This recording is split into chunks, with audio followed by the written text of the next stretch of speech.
Hello, and welcome to the Sedgwick Podcast, where we explore innovations shaping the future of claims management and risk management. My name is Kimberly George, and I serve as Sedgwick's Global Chief Brand Officer and host of today's conversation. Be sure and hit the like button, as that helps share the podcast more broadly, and subscribe so you never miss an episode. Today, our topic is preparing for significant and severe catastrophe events. As part of our 2026 Thought Leadership Platform, Sedgwick conducted a global risk study. Respondents of the survey were Fortune 500 executives, and the report was influenced by Sedgwick's own clients and subject matter experts. I encourage you to check out the full report at sedgwick.com. The study found 76% of U.S. organizations expect at least moderate insurance and claims challenges from catastrophe risks within the next 2 years. And 66% are now conducting annual or more frequent catastrophe assessments. And that's why we're here today. Catastrophe risk is no longer treated as a periodic concern, but an ongoing operational reality. So there's no better guest to join me for today's podcast than Sedgwick's own Scott Richardson. Scott, welcome to the podcast. Thanks, Kim. Really appreciate it. Appreciate the time and interest, and really look forward to being here. Hi, I'm Scott Richardson. I am the president of Property of Americas. My remit includes Canada, U.S., and Latin America, and oversee all of our property and auto within Sedgwick.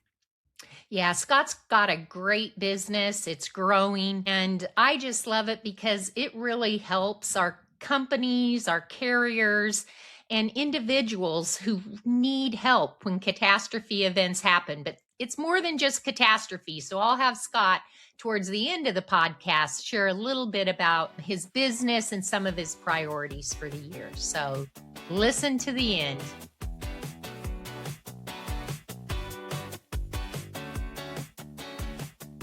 Catastrophe risk is the new baseline, and that's become very clear, not just through our Sedgwick Global Survey and the report that we put out, but from working with our corporate clients, our carriers. And so we want to get started by really digging into some of our results from this study and get Scott's take on it. So with 3/4 of U.S. organizations anticipating moderate to severe insurance and claims challenges, and most are now conducting annual catastrophe assessments, if not more frequent, it's clear that catastrophe risk is baseline reality. Have you seen any shift in planning, whether that's planning by corporations or carriers, Scott? Yeah, there's a lot of different scenarios and planning that's taking place. So there's the traditional planning that takes place just with a regular CAT event. But then as the world has been changing, as we've been seeing the dynamics of this, both weather-related and social unrest take place, causing violence or vandalism within communities, we're seeing a number of different scenarios this impacts, from the small organizations or businesses all the way up to major corporations. A couple of ways that takes place. For some larger organizations, they're really trying to get ahead of the pre-event planning from understanding where they have their spread of risks, including where the locations look like, who their employees are, how their employees are affected, what their supply chain and business continuity plans look like. Those are material things that can be interrupted in the course of one of these events. It's no longer just taking a look at the traditional brick and mortar, as much as it is the overall plan in its entirety. And depending on the type of risk, whether that's carriers responding to their insured's needs, or whether that's corporates and the corporation risks, how they plan to get ahead is one of the things that's really helpful with that.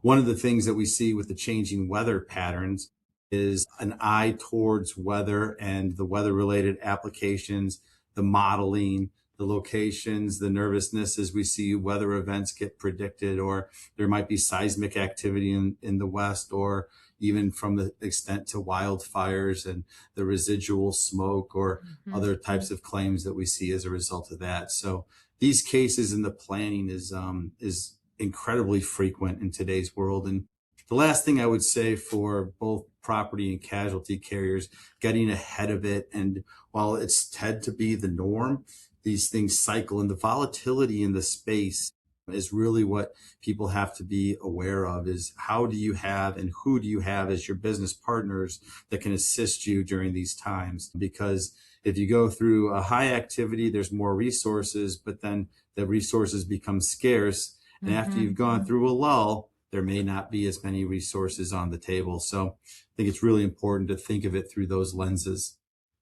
Yeah, I appreciate that. I recently had an opportunity to interview some of Sedgwick's clients as part of our global risk study.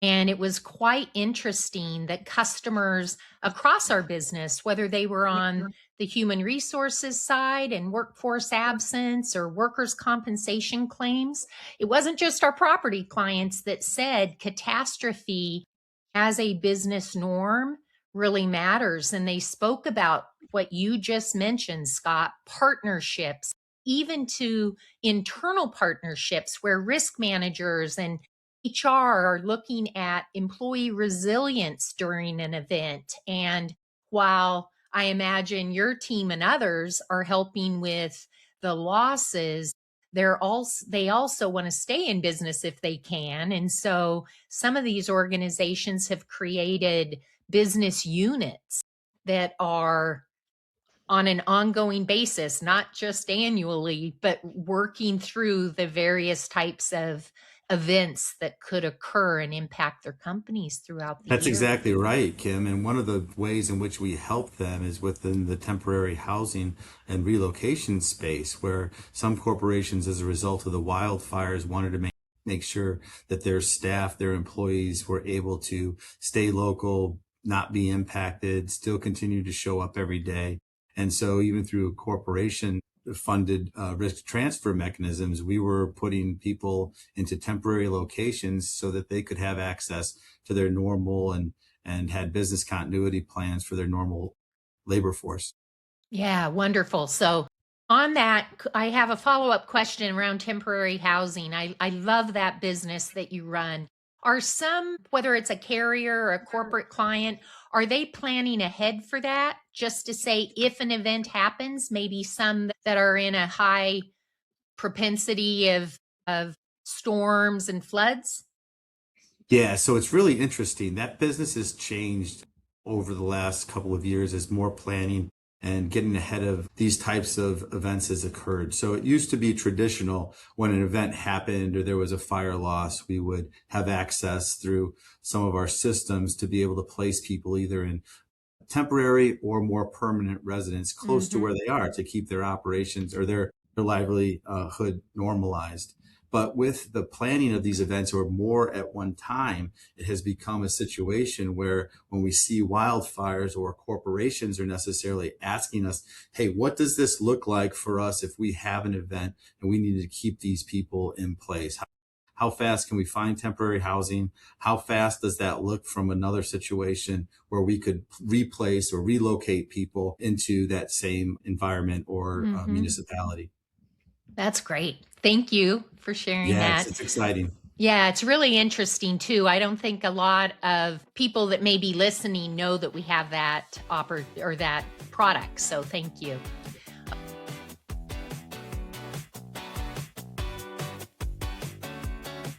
Okay, let's shift to property claims. Property claims in the U.S. often require on-site expertise and physical inspection, especially after large-scale events. Given the survey's findings that 20% of organizations anticipate a significant or severe catastrophe event, what unique barriers do property claims present? And mostly what I'm looking for here, Scott, is planning. We spoke a little bit about it. What else can we do, either from a Sedgwick perspective or risk managers and carriers, so that we're coordinated when these events occur? So, great question and interesting aspect. Sometimes just the brick and mortar or the physical building itself is the lower part of the loss. A lot of times it's the business interruption loss that can be have larger exposures. Mm. And as the world of manufacturing and different things have reduced kind of the just-in-time management cycles for inventory, and we don't really necessarily have huge warehouses, just pure inventory Mm-hmm. any longer. It's everything's on kind of a cycle time. So making sure that we understand the business flow, where the supplies and the equipment and the materials and the product come from, either in their raw state, their assembled state, or even in their productive state. Understanding those lines and those work streams is really critical, that when an event happens, we can understand how to get those things and maintain the business plan. There should also be business continuity plans around those work streams themselves, so that as we show up, or as our one of our large loss adjusters may arrive on scene, he has an idea or an understanding of how this business functions, where those work streams are, and what we're gonna do to get back in line, as well as some of the creative solutions that we can help bring to the table to help maintain those normalized business operations. I think the planning piece around that on the front end is really critical. I think it's also especially critical depending on how tight you try to have your just-in-time processes. And then is there a technology play in this? I think there is a technology play from a modeling perspective, and then also inventory perspective. So making sure where we have product and where it's at, so things can be rerouted, kind of a logistics play. If one warehouse is impacted, we may be shipping from a separate warehouse or a different distribution center. However, what we also find is, while we may be able to organize some of those technologies, one, keeping them up to date is absolutely imperative. Understanding that the needs and the demand sometimes increases. So if you're in some of these disaster areas or relocation sites, what we find is that the need for more supplies and resources becomes higher in demand. So even though you think you can meet your normal needs, the demand on those resources also increases. So understanding what that looks like and understanding the volatility around it is really important. And there's some technology and modeling that can help us with understanding the frequency of those events, the severity of those events, and then also, I would say, magnitude and scope for. So what I mean by that is the kind of individuals impacted or population density as well.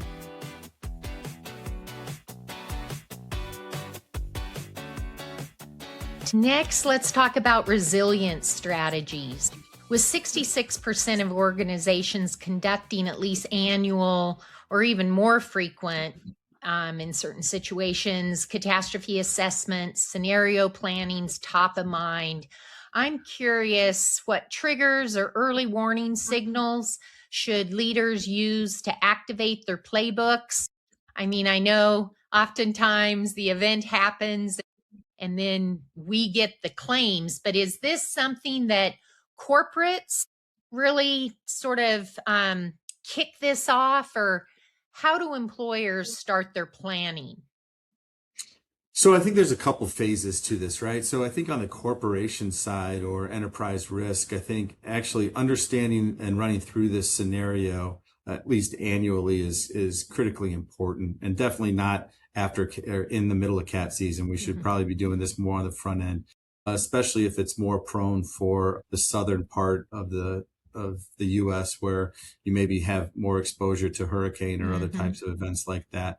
But running through an annual risk program, I would highly recommend it for a number of things to look for. Your employees and the people impacted within your organization. How do you help and maintain normalcy for them, so they can show up for you and still give the best outcomes every day? The second would be the inventory or the processes that you work within, depending on what industry you're in across the board, whether that's from medical to agriculture to power and energy. What do those work streams look like, and what does the process around those, your business processes, to keep those stabilized and how those can be impacted? Being aware of those is absolutely critical, as well as infrastructure to maintain them from an operations perspective. So I think those that right there and that planning itself is important.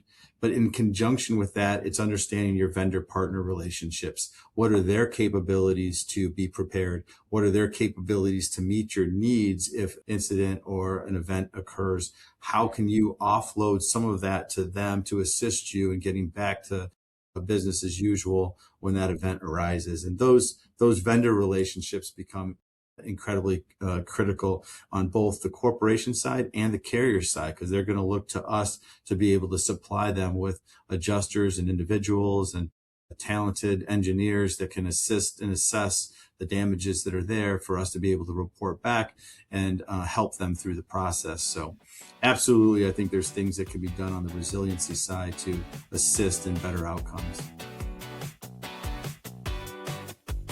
Well, I promised our audience I'd ask about your 2026 business initiatives. What's going on? I know you've got a lot of opportunities with tech and have a business that's just thriving. So let us know. Yeah, thanks, Kim. Yeah, super exciting, actually. The pieces that are going to really change, not just, I think we're on the front end of a big wave, is how we're investing and transforming, leveraging AI into the business processes. There is no silver bullet. There's no magic wand. It's not going to be AI just drops in and revolutionizes an entire industry over time like that. But it's going to be the thoughtful engineering of how we embed AI into our processes that's going to materially change those outcomes. And what does that look like? That looks like reduced redundancy in business processes. It looks like expedited outcomes and delivery. It looks like reassurance and quality review and checking